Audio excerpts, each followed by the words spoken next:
మరో బ్రేకింగ్ చూస్తున్నాం. లగచర్ల కేసులో కీలక నిందితుడు సురేష్కు నాంపల్లి కోర్టు బెయిల్ మంజూరు చేసింది.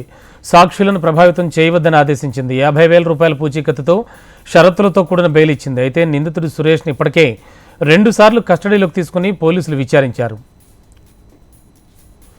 లేటెస్ట్ ఇన్ఫో ఇదే అంశానికి సంబంధించి మా క్రైమ్ కరెస్పాండెంట్ అమర్ సిద్ధంగా ఉన్నారు మరిన్ని వివరాలు అందించడానికి. అమర్, ఏం జరుగుతోంది? ఆ కీలక నిందితుడిగా భావిస్తున్నటువంటి సురేష్కి బెయిల్ ఇచ్చారంటున్నారు లగచర్ల ఇష్యూకి సంబంధించి. తమ్మబాబు, లగచర్ల దాడి ఘటనలో కీలక నిందితుడిగా ఉన్నటువంటి సురేష్ సంబంధించిన బెయిల్ సంబంధించిన ఇప్పటికే గతంలో చాలా సార్లు కూడా వాయిదాలు పడింది.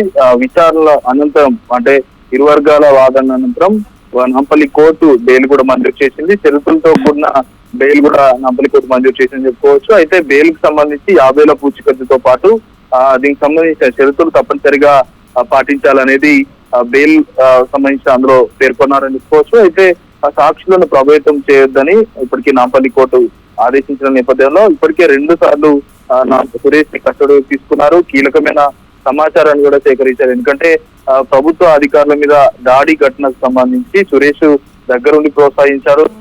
ఇతర ఏదైతే ఏరియాలో జరుగుతున్నటువంటి సర్వేకి సంబంధించి మా గ్రామానికి రావాలంటూ కూడా లగచర్లకు కావాలనే ఉన్నతాధికారులను పిలిపించి కావాలంటే టార్గెట్ గా ఏదైతే దాడులు చేయించారనేది ప్రస్తుతం తీవ్రంగా అభియోగం అయితే సురేష్ మీద ఉంది. అయితే సురేష్ ని 2 సార్లు కస్టడీకి తీసుకున్నారు. అతని సెల్ ఫోన్ ఇంకా పోలీసులకు లభ్యం కాలేదు. ప్రస్తుతం అతని సెల్ ఫోన్ కోసం ప్రస్తుతం సురేష్ కూడా కస్టడీకి తీసుకొని 2 సార్లు విచారించిన పోలీసులకు ఇంతవరకు అతని ఫోన్ సంబంధించిన సమాచారం అయితే లభ్యం కాలేదు. ప్రస్తుతం బెయిల్ మంజూరు కావడం ఏదైతే 2 సార్లు పోలీసులు కీలక సమాచారం కూడా సేకరించారని చెప్పుకోవచ్చు.